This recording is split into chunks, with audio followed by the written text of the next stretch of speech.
मैंने कभी सपने में भी नहीं सोचा था कि मेरा दिन इतना भी बुरा जा सकता है। तो 2 दिन से मुंबई में हो रही इस धुआंधार बारिश में भी हम निकल गए थे घूमने के लिए मॉल में। के साथ लग गई थी भूख, तो पानी पूरी अपने पेट पे पैक किया और चुपचाप यहाँ से चलते बने। और फिर हम पहुँच गए मॉल में।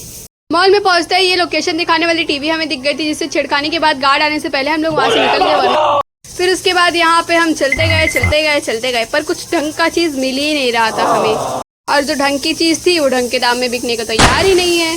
तो यहाँ पे फोटोशूट की जगह दिख गई थी, जहाँ पे अमिताभ बच्चन बनने के बाद हम हाई करते हैं अपने फैंस को, फिर उसके बाद इज्जत से दूसरी सीढ़ी से उतर जाते हैं। और अब इन छोटे छोटे टांगों से पूरे मॉल का चक्कर लगाने के बाद हमारी टांगे जो है जवाब देने लगी थी। तो अब हम ढूंढ रहे थे कोई बैठने की जगह, पर मैं हैरत में हूँ कि इस मॉल में कोई भी बैठने की जगह नहीं थी। फिर इन लल्लू लोगों के साथ थोड़ा फोटो खिंचाने के बाद हम वहाँ से निकल। इस क्लिप को देखकर ज्यादा कुछ मत सोचो, क्योंकि ये यहाँ का बात है। तब इन छोटे छोटे टांगों में सीढ़ियों से उतरने की तो हिम्मत थी नहीं, तो हमें स्टेयर्स ही बनाना पड़ा नीचे उतरने के लिए। कुछ ठूसने के बाद हम यहाँ से निकल गए थे, पर आप ऐसे मत निकलो, आप लाइक शेयर सब्सक्राइब करके जाना।